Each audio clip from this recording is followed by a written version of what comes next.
जिंदगी का सबसे बड़ा सवाल, सबसे बड़ा रहस्य शायद यही है कि मौत के बाद क्या होता है। सदियों से फिलोसोफर्स, संतों और हम जैसे आम लोगों ने इस सवाल का जवाब ढूंढने की कोशिश की है। ये एक ऐसा सफर है जिसके बारे में हम सब कभी न कभी सोचते जरूर हैं। तो चलिए आज आत्मा के इसी रहस्यमयी सफर को समझने की एक कोशिश करते हैं। तो सवाल बिल्कुल सीधा है, जब ये शरीर रुक जाता है तो आत्मा का सफर असल में शुरू कैसे होता है, उसे लेने कौन आता है और वो जाती कहाँ है।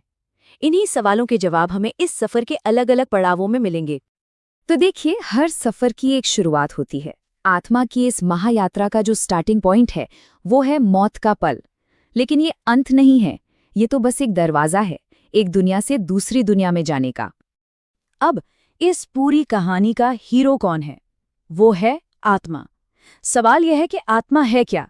तो इसे ऐसे समझिए, ये वो चेतना है, वो एनर्जी है जो हमारे इस फिजिकल शरीर के बाद भी रहती है। ये वो हिस्सा है जो कभी खत्म नहीं होता।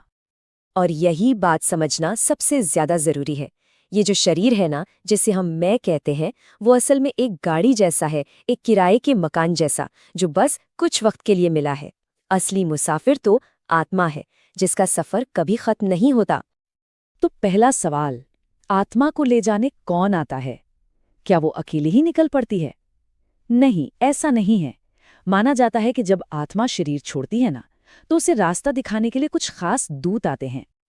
अच्छा, अब इन दूतों का रोल भी बड़ा इंटरेस्टिंग है, जैसा कि हम यहाँ देख सकते हैं। इनका काम ना 3 स्टेप्स में होता है। पहला, वो ठीक मौत के वक्त वहां पहुंचते हैं। दूसरा, वो आत्मा को गाइड करते हैं, क्योंकि उस वक्त आत्मा अक्सर कंफ्यूज्ड होती है, दुनिया का मोह नहीं छोड़ पाती। और तीसरा, वो एक गार्ड की तरह आत्मा को सेफ्टी के साथ अगले पड़ाव तक पहुंचाते हैं।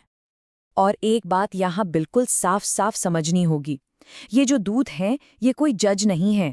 इनका काम फैसला सुनाना नहीं है। ये तो बस एक गाइड की तरह हैं, जो एक स्टेशन से दूसरे स्टेशन तक सुरक्षित पहुंचाते हैं। असली हिसाब किताब की जो प्रक्रिया है, वो तो इसके बाद शुरू होनी है। तो ठीक है, आत्मा अपने अगले पड़ाव पर पहुंच गई।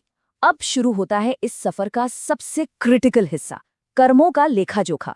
ये वो लम्हा है जब पूरी जिंदगी की फिल्म, एक एक सीन, एक एक एक्शन दोबारा चलती है और सब कुछ परखा जाता है।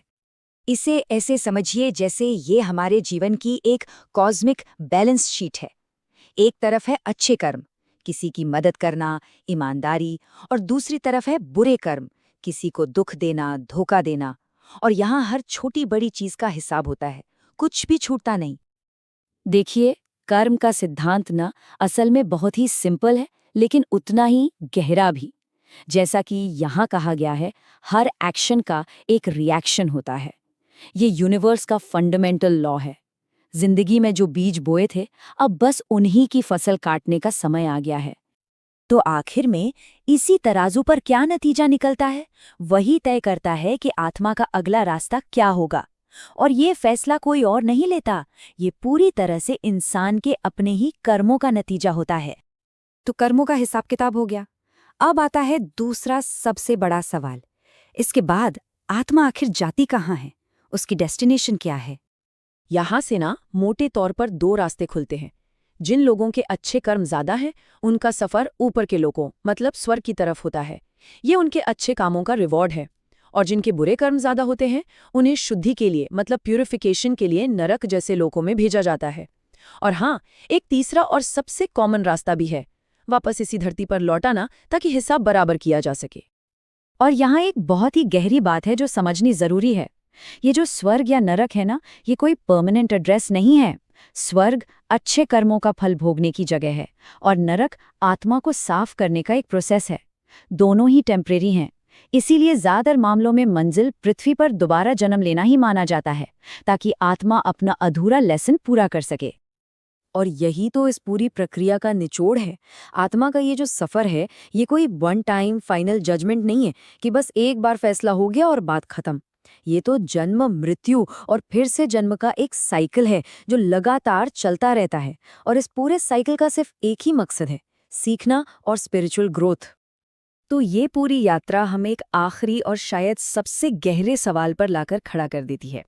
अगर ये सफर सीखने और खुद को बेहतर बनाने का एक कभी न खत्म होने वाला साइकिल है, तो फिर इस एक जिंदगी का जो हमें अभी मिली है, इसका असली मकसद क्या है? शायद इसी सवाल का जवाब ढूंढना ही जिंदगी है।